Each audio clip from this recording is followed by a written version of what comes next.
Well, I'm standing today next to an extraordinary painting, and I think a very important work by the Scottish painter John Bellany. It was painted perhaps in 1972 in his Clapham studio when he was living in London. And it's one of a group of paintings, others of which are in museum collections, including the Scottish National Gallery of Modern Art. It's an interior, and the drama is set on what looks like a sort of curved floor, but is perhaps a model's throne. And it's called Woman with Owl. It's perhaps worth starting with the owl.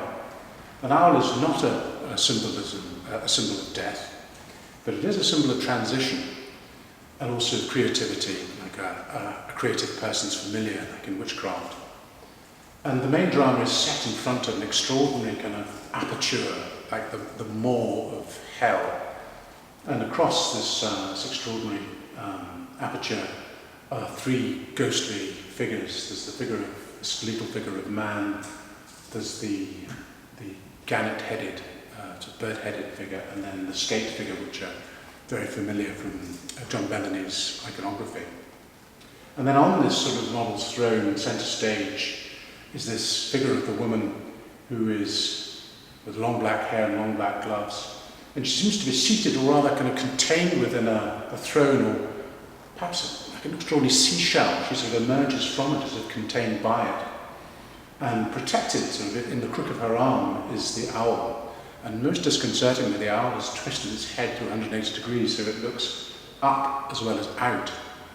She has this white face mask, almost like kind of Elizabeth I deep pan zinc makeup, and the red nose. And you're invited to speculate whether the owl might have nipped her nose.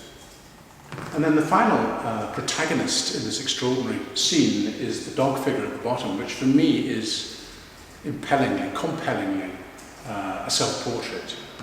So John Bellany is wearing a sort of artist's cap, but he's in the figure of a dog, and he looks out. He's the only figure within the painting who actually engages the viewer.